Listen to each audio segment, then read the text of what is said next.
In the next 30 seconds, you will understand something that most news reports are missing entirely. For decades, Iran has held one of the world's most critical choke points hostage to its geopolitical ambitions. The Strait of Hormuz, a narrow waterway barely wider than a highway, carries roughly 20% of the world's oil every single day. That single fact has given Iran leverage over global economies, diplomatic pressure on its enemies, and a sense of invincibility that has shaped Middle East strategy for generations. But right now, as you watch this, that leverage is crumbling. A combination of shifting alliances, American naval intelligence, and regional pushback has brought Iran's Hormuz strategy to a breaking point, and the U.S. Navy had been watching it unravel for months before anyone in the public understood what was happening. This is not speculation. This is not conspiracy theory. This is a documented, traceable collapse of a strategy that once seemed unbreakable. And the consequences of this shift will touch your life in ways you probably haven't connected yet. By the end of this video, you will understand exactly what happened, why it matters to you personally, and what 3 specific signs you need to watch for in the coming week. No jargon, no political spin, just a clear breakdown of one of the most consequential strategic collapses in recent memory. Let us start with the basics, because understanding what the Strait of Hormuz actually is will help you understand why this collapse is such a big deal. Picture a highway with 2 lanes in each direction.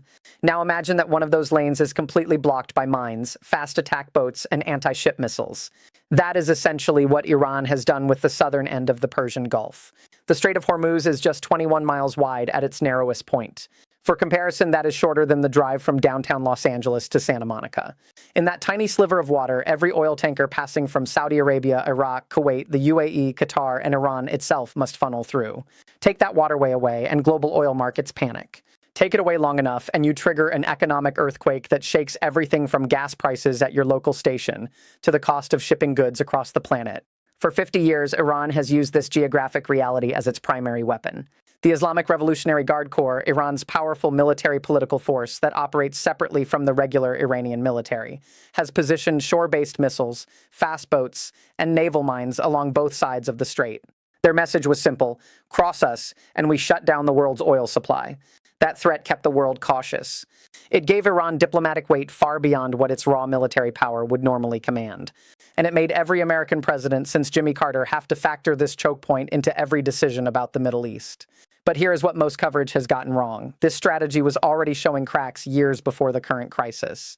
The U.S. Navy's 5th Fleet, based in Bahrain, has been running constant surveillance operations through drones, satellites, and electronic intelligence gathering across the Persian Gulf.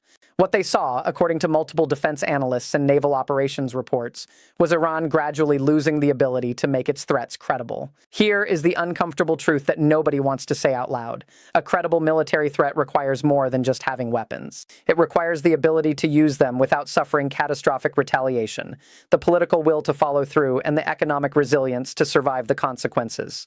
On all 3 of those fronts, Iran has been weakening steadily. The U.S. Navy saw it coming because they had been watching the indicators for years. The first crack in Iran's Hormuz strategy came from within the region itself. Saudi Arabia, the UAE, and other Gulf states watched Iran's economy struggle under sanctions and watched its regional influence expand through proxies in Iraq, Syria, Lebanon, and Yemen. They decided quietly at first that relying on the strait as a shared economic lifeline was too risky. If Iran could threaten the strait whenever it felt cornered, then every Gulf state was essentially held hostage to Tehran's worst impulses. So they started diversifying. Saudi Arabia accelerated pipeline projects that could bypass the strait entirely. The UAE expanded its port capacity to route oil through different channels. Qatar, despite its own tensions with Iran, began exploring alternative export methods. None of these projects were publicly announced as anti-Iran measures. They were framed as economic modernization. But defense analysts who study the region understood exactly what was happening. Countries were building escape routes from the Hormuz trap. And once you have an escape route, the leverage of the choke point begins to dissolve. The second crack came from technology. The U.S. Navy has invested billions in developing maritime domain awareness, which is a fancy way of saying it can now see everything that moves through the Persian Gulf in near real time. Satellites can track individual tanker movements. Drones can loiter over suspected mine-laying areas for days. Electronic warfare systems can monitor Iranian naval communications with unprecedented clarity. When you can see everything your opponent is doing, the value of surprise diminishes dramatically. Iran's strategy depended on the threat being credible precisely because nobody could be sure where or when they might strike. If one Iranian fast boat tries to intercept a tanker, does it act alone or as part of a coordinated wave? Does it fire warning shots or go straight for the hull? That uncertainty made the strait genuinely dangerous. But when American naval commanders can watch Iranian naval vessels leaving port, track their movements in real time, and position countermeasures accordingly, the fog of uncertainty clears. Iran's threat becomes more predictable, and predictability makes it less effective.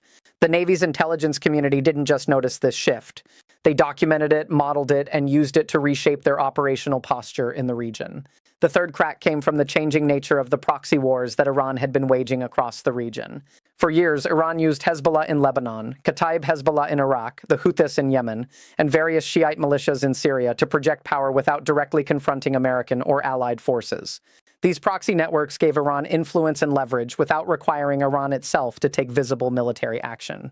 But proxy wars have a hidden cost. They require funding, weapons, training, and political management. And in recent years, several of those proxy networks have either become liabilities or have started acting on their own agendas that no longer align perfectly with Tehran's preferences. The Houthis in Yemen, for instance, began attacking commercial shipping in the Red Sea in late 2023, which initially seemed like a win for Iran's regional pressure campaign. But those attacks quickly escalated beyond what Iran anticipated, drawing American and allied military responses that would not have happened if the Strait strategy remained the primary tool. Iran found itself in a situation where its proxies were running hot in ways that threatened to create the exact military confrontation Iran was trying to avoid. So what exactly collapsed?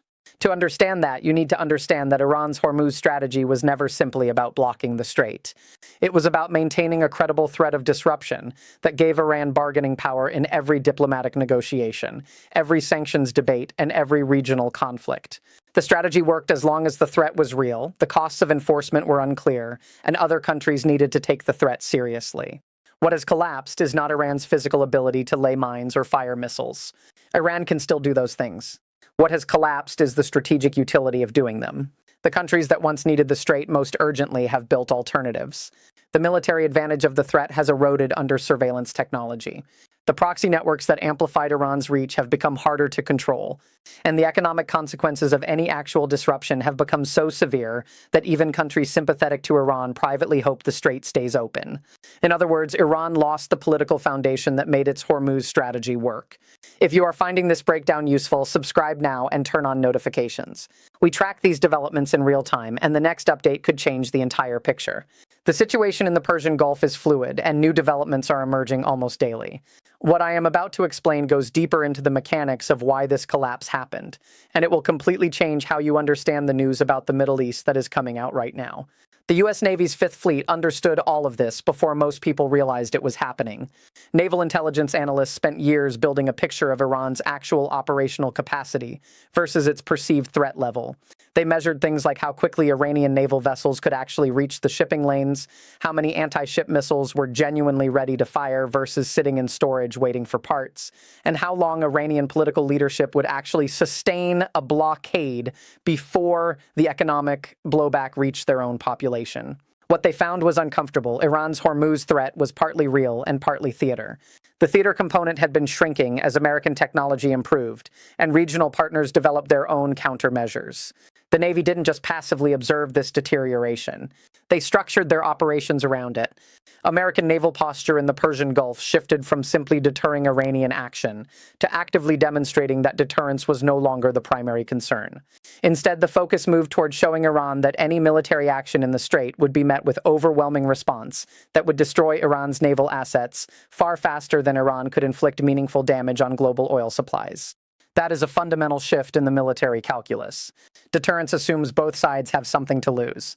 What the Navy began demonstrating was that America's ability to absorb the costs of a strait disruption had grown faster than Iran's ability to create one. Let me put this in terms you can feel. Imagine you are playing a game of chicken with someone who has a rifle and you have a pistol. For years, that person has been pointing the rifle at you and saying, "If you move, I shoot." You are scared because the threat is real and the gun is loaded. But then you develop a bulletproof vest, a faster car, and the ability to see exactly when your opponent is about to fire. Suddenly, the rifle doesn't look quite as terrifying. You still don't want to get shot, but you are no longer paralyzed by the threat. That is essentially where the U.S. military posture has moved in the Persian Gulf. The threat hasn't disappeared, but its paralyzing effect has diminished significantly. Now, here is what nobody is talking about enough. This collapse of Iran's Hormuz strategy has created a vacuum, and vacuums in geopolitics do not stay empty for long. With Iran's traditional leverage diminished, other actors are moving to fill the space. Saudi Arabia is negotiating directly with Iran through Chinese mediation, something that would have been unthinkable 5 years ago when the Hormuz threat was at its peak perceived value. The UAE is expanding its regional role as a neutral party that can facilitate diplomatic conversations between countries that previously refused to speak to each other. And Israel, which has long viewed Iran's regional network as an existential threat, is adjusting its own calculations about how far it can push military pressure without triggering the Strait disruption it spent decades trying to avoid. None of this means the region is becoming peaceful. It means the old rules of engagement are changing and new ones are being written in real time. When one major piece of leverage collapses, every country that relied on or responded to that leverage has to recalculate. Does this change how you see the news about tensions in the Middle East?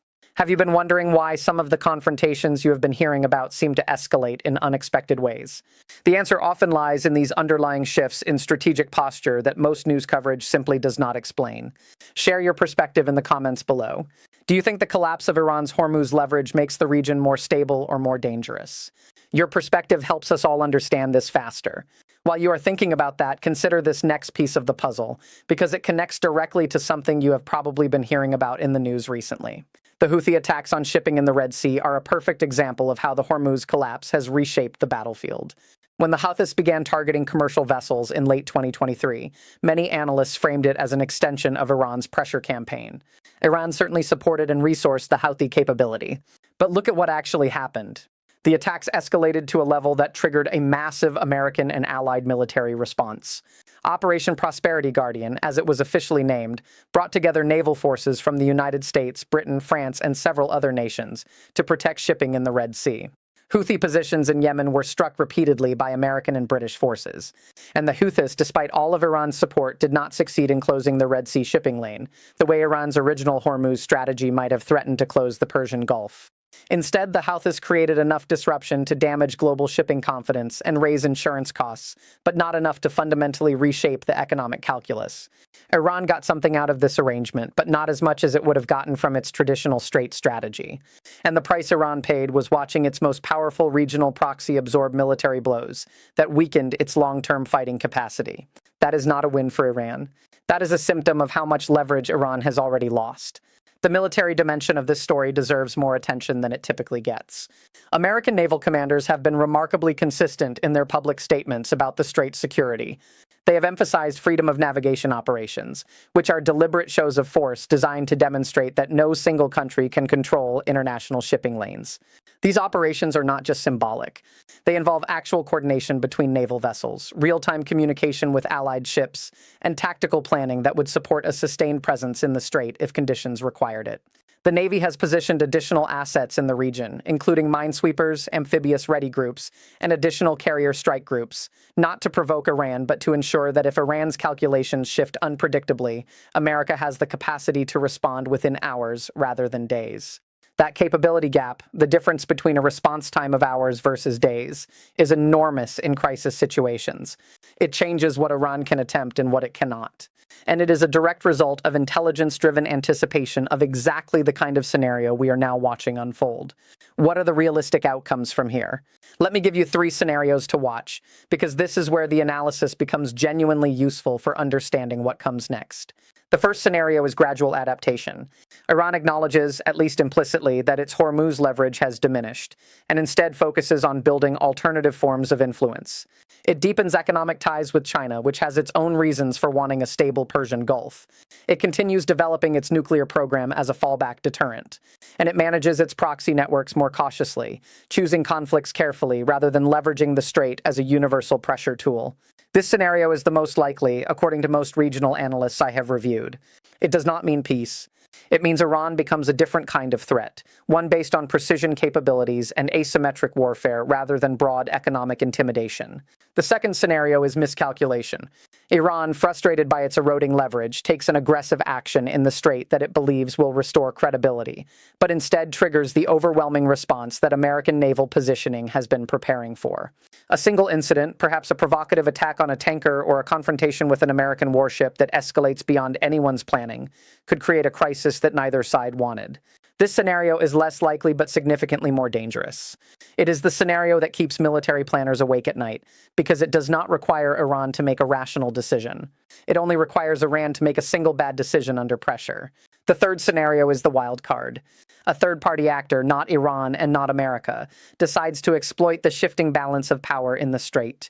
This could be a non-state actor with sophisticated capabilities, a regional power with ambitions beyond its current footprint, or even a natural disaster that disrupts the Strait temporarily and forces everyone to respond to a crisis they did not create.